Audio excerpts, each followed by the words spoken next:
Bé, doncs en volem parlar d'això amb Pol Méndez, de l'Associació per la Promoció del Transport Públic. Gràcies i bon dia. Esteu.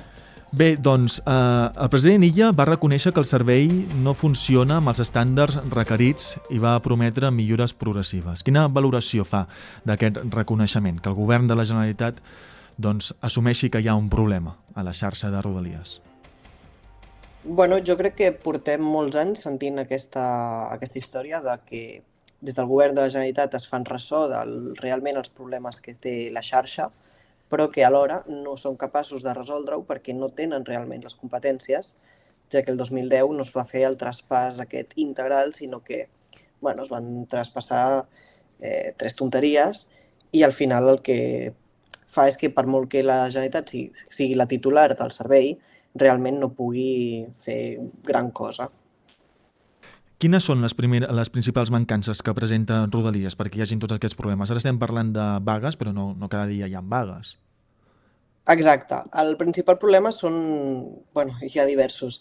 Tenim el tema de les falles a la infraestructura, les falles perquè és antiga, tenim problemes als trens, que de vegades queden aturats perquè també són relativament antics i potser no se'ls fa el manteniment que se'ls hauria de fer.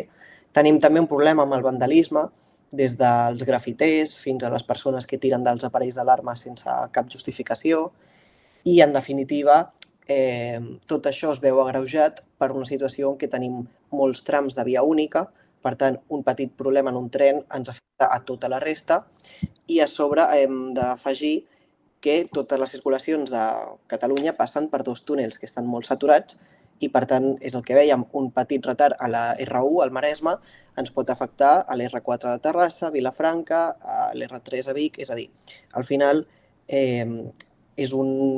tenim un efecte dominó, no?, d'anar aconseguint problemes en cadena.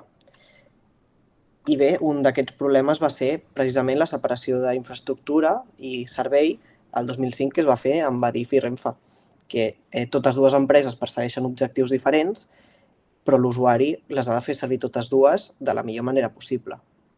El traspàs de Rodalies, bé, si es pot dir traspàs, perquè no sé si serà integral o no, hi ha hagut tantes no sé si ho saps, si serà integral o no, però realment el traspàs de Rodalies a la Generalitat de Catalunya, el govern d'aquesta comunitat, podrà solventar tots els problemes que hi ha en la xarxa viària? D'això depèn, sempre, evidentment. El titular no és garantia de que les coses funcionin bé, si no hi ha darrere un finançament adequat i unes directrius polítiques que tinguin, per dir-ho d'alguna manera, ganes de fer coses i que millorin. És veritat que normalment des de la proximitat sempre diem que les coses es governen millor perquè podem estar més a la white dels problemes reals dels usuaris i al final és més fàcil que els polítics donguin la cara quan els han de votar des de prop. Però també és veritat que ens necessitaríem blindar aquest finançament que de moment es faria, entenc que mitjançant transferències autonòmiques. Ja veurem si això es garanteix.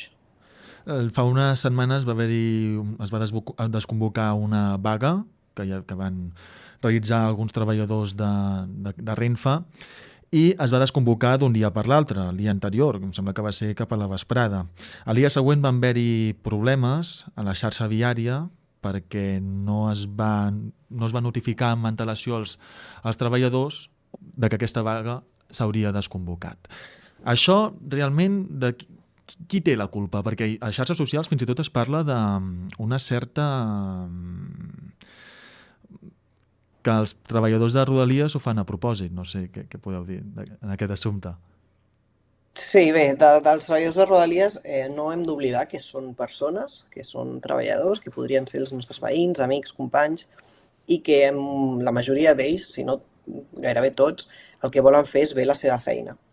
Tanmateix és veritat que ens trobem en una situació política delicada en la qual, tot i que es vulgui garantir els seus drets com a treballadors, alguna petita cosa com el tema de la mobilitat entre comunitats o províncies, és veritat que potser no acaba d'estar resolta del tot bé amb el traspàs.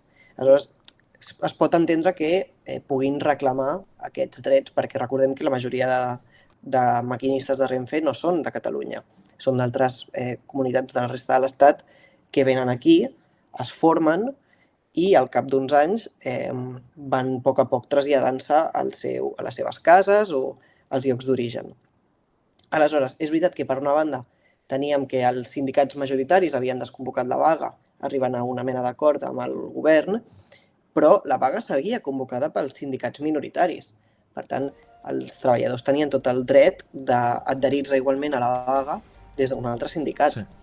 I és veritat que per llei, no, per exemple, quan es fa un nou horari, se'ls ha d'avisar amb 5 dies d'antelació. Més que res perquè es puguin organitzar els torns i una mica el tema de, per exemple, la conciliació familiar.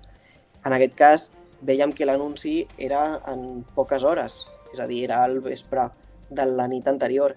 Per tant, és normal que molts d'ells no es poguessin presentar perquè fins i tot potser no eren ni tan sols a Catalunya.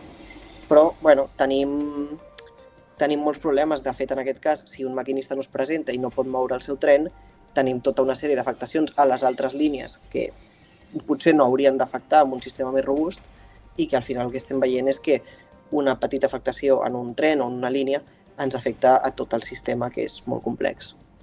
Pol Méndez, des de la promoció pel transport públic, moltíssimes gràcies per les claus, les valoracions, i estem en contacte perquè sens dubte serà un assumpte que, tot i que s'hagi fet un debat monogràfic al Parlament de Catalunya i ara la Generalitat de Catalunya del PSC doncs vulgui solventar-ho, doncs no serà d'un dia per l'altre. Moltíssimes gràcies. A vosaltres, que vagi bé.